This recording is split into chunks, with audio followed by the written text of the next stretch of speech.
غزہ پر اسرائیلی حملے کا دوسرا دن، 10 کی موت۔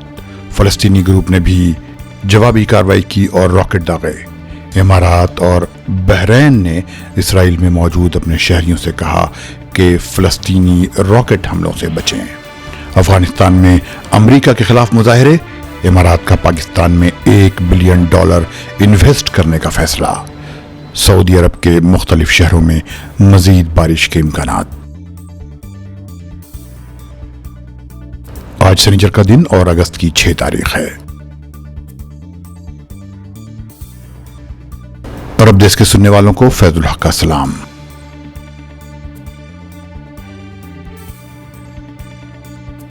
اگر آپ نے اب تک یہ چینل سبسکرائب نہیں کیا ہے تو خبروں کی تفصیل سننے سے قبل اسے سبسکرائب کر لیں اور ساتھ ہی بیل آئیکن کو بھی کلک کر دیں تاکہ آپ کو ساری اپڈیٹس وقت پر ملتی رہیں۔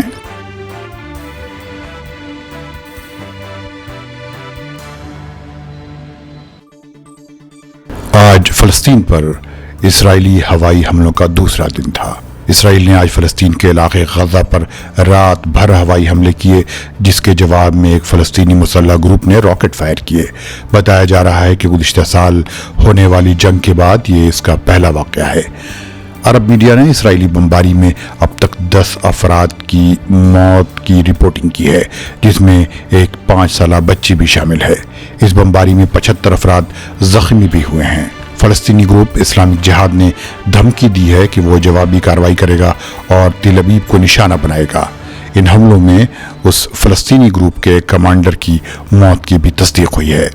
کئی عرب ملکوں نے، جن میں قطر بھی شامل ہے، غزہ پر اسرائیلی حملوں کی مذمت کی ہے۔ قطر کی وزارت خارجہ نے ان حملوں کی سخت الفاظ میں مذمت کرتے ہوئے کہا ہے کہ اس وقت عالمی برادری کو فوراً اسرائیلی بربریت کو روکنے کے لیے قدم بڑھانا چاہیے۔ اس موقع پر قطر نے اپنا یہ موقف دہرایا ہے کہ مسئلہ فلسطین کا منصفانہ حل نکالا جانا چاہیے۔ فلسطینی عوام کو ان کے حقوق ملنے چاہیے اور 1967 کی سرحدوں کے مطابق فلسطینی ریاست کا قیام عمل میں آنا چاہیے، جس کا دارالحکومت مشرقی یروشلم ہو۔ قطر کے وزیر خارجہ شیخ محمد بن عبد الرحمن آل ثانی نے فون پر حماس کے سیاسی آفس کے سربراہ اسماعیل ہنیہ سے تازہ اسرائیلی حملوں پر بات بھی کی ہے۔ اسی دوران امارات یعنی UAE اور بحرین نے، جنہوں نے اسرائیل کے ساتھ تعلقات نہ صرف استوار کیے ہیں بلکہ انہیں توسیع دی ہے، اپنے شہریوں سے جو اسرائیل میں مزے کر رہے ہیں کہا ہے کہ غزہ سے ہونے والے جوابی راکٹ حملوں سے ہوشیار رہیں۔ امارات اور بحرین کے اسرائیل میں موجود سفارت خانوں نے ٹویٹ کر کے اپنے شہریوں سے کہا ہے کہ وہ موجودہ حالات میں اسرائیلی حکومت کی طرف سے احتیاطی تدابیر کے طور پر جو ہدایات دی جا رہی ہیں ان کی پیروی کریں۔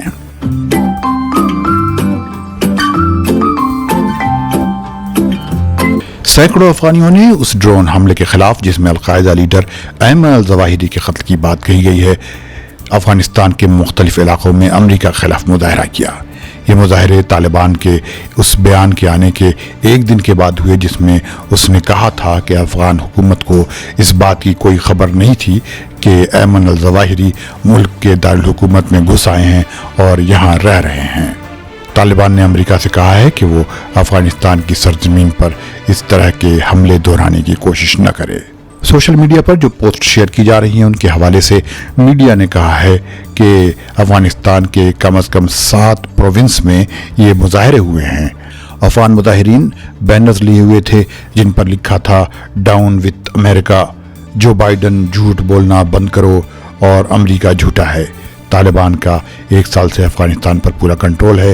گزشتہ سال 15 اگست کو طالبان نے اس بات کا اعلان کیا تھا کہ امریکی افواج نکل بھاگی ہیں اور ان کا ملک اب آزاد ہے اور اس پر ان کا مکمل قبضہ ہے۔ اسی دوران افغان پولیس کے حوالے سے یہ خبر بھی آئی کہ دارالحکومت کابل کے ایک شیعہ رہائشی علاقے میں جمعہ کو ایک دھماکہ ہوا جس میں 8 افراد ہلاک اور 18 زخمی ہوئے۔ سٹی پولیس کے ترجمان خالد زردان نے بتایا کہ یہ دھماکہ بھیڑ بھاڑ والے علاقے میں ہوا تھا۔ داعش یا جسے ISIS کہا جاتا ہے اس نے اس دھماکے کی ذمہ داری لی ہے۔ بتایا جاتا ہے کہ داعش جو 2014 سے افغانستان میں سرگرم ہے اس کے لیے سب سے بڑا خطرہ ہے۔ امارات یعنی UAE پاکستان میں $1 بلین کی سرمایہ کاری کرے گا۔ نیوز ایجنسی وام کے مطابق اس سرمایہ کاری کے لیے مختلف سیکٹرز میں مواقع کی نشاندہی کی جا رہی ہے۔ اس سے دونوں ملکوں کے درمیان دو طرفہ اکنامک ریلیشنز میں توسیع ہوگی۔ یہ $1 بلین کی عمارتی رقم energy infrastructure, health, vital technology, agriculture technology, logistic services, digital communications, e commerce اور فائنینشیل سروسز میں لگائی جائے گی۔ پاکستان کے امارات کے بشمول گلف کے تمام ملکوں کے ساتھ اچھے تعلقات ہیں۔ UAE پاکستان کو اپنا دوسرا سب سے بڑا پارٹنر مانتا ہے۔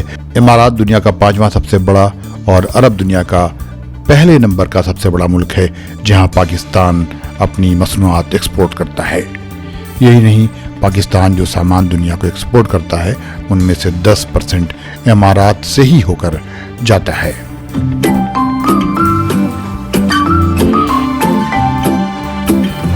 سعودی عرب میں 31 سعودی خواتین ٹرینیں چلائیں گی۔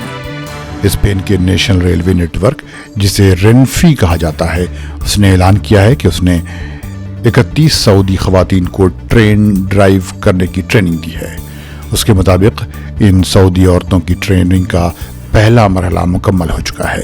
ٹریننگ کا اگلا مرحلہ 5 یا 6 مہینے کا ہوگا، جس میں ان سعودی عورتوں کو آن بورڈ اسپین کے کامرشل ٹرینوں کے ڈرائیورز کے اسسٹنٹ کے طور پر کام کرنا ہوگا۔ توقع ہے کہ اس سال دسمبر تک ان کی ٹریننگ کا مرحلہ مکمل ہو جائے گا، جس کے بعد وہ سعودی عرب میں ٹرین ڈرائیور کے طور پر کام کرنے لگیں گی۔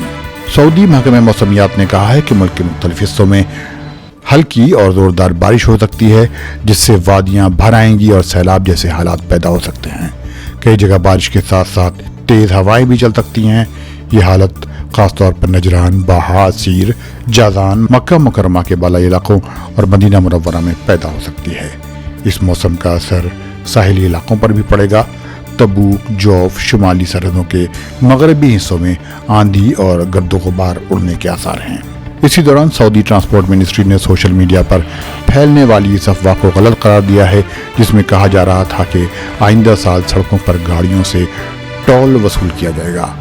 منسٹری نے کہا ہے کہ جو یہ خبر ایک نیوز چینل نے دکھائی ہے، اس نے اس خبر کا سورس یا مصدر نہیں بتایا ہے۔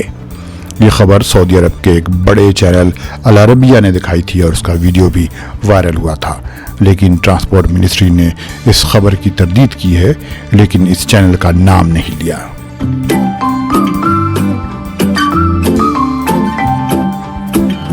ملتے ہیں اگلے بلیٹن میں۔ خدا حافظ۔